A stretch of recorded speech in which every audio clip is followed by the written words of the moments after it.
Un séminaire sur l'autisme en Polynésie était organisé aujourd'hui par l'association Entre deux mondes. Il a réuni les professionnels, les organismes, les services compétents et les familles pour les aider à comprendre et surtout à accompagner les enfants porteurs d'autisme.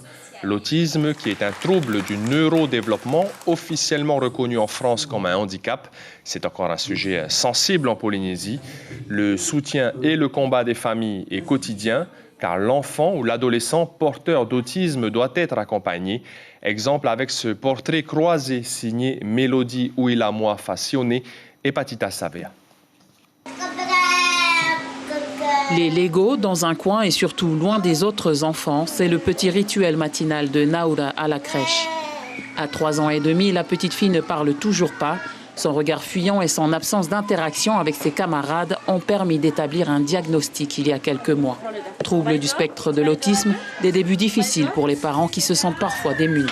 Il y a des jours où tu craques, c'est difficile parce qu'on est impuissant parfois parce que des fois elle a des crises de rire, elle rigole mais elle est morte de rire, donc à un moment donné tu es là, tu rigoles mais tu as l'impression qu'il n'y a pas de fin. Et à l'inverse, des crises de pleurs, elle est terrorisée par quelque chose et même ça, en fait, on n'arrive pas à gérer, donc tu es impuissant et en fait, tu dois juste la laisser finir en fait.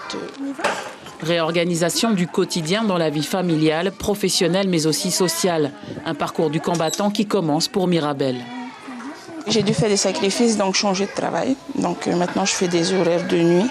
Donc après, je serai obligée d'adapter pour demander à avoir, pour la journée, des horaires qui seraient adaptés aux rendez-vous spécifiques pour Naura qui sont très importants.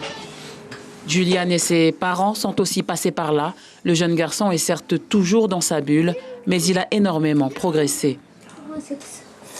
Tu veux parler? Je veux parler, c'est moi, papa. Comment tu t'appelles? Je m'appelle Junia. J'ai 10 ans, moi.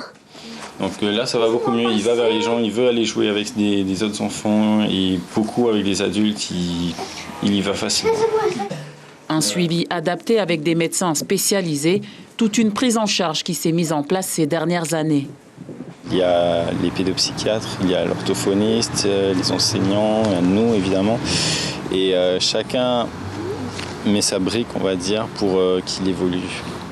Tous les professionnels s'accordent à le dire, plus un enfant est pris en charge tôt, meilleures sont les chances d'améliorer son quotidien et donc d'aspirer à une vie normale.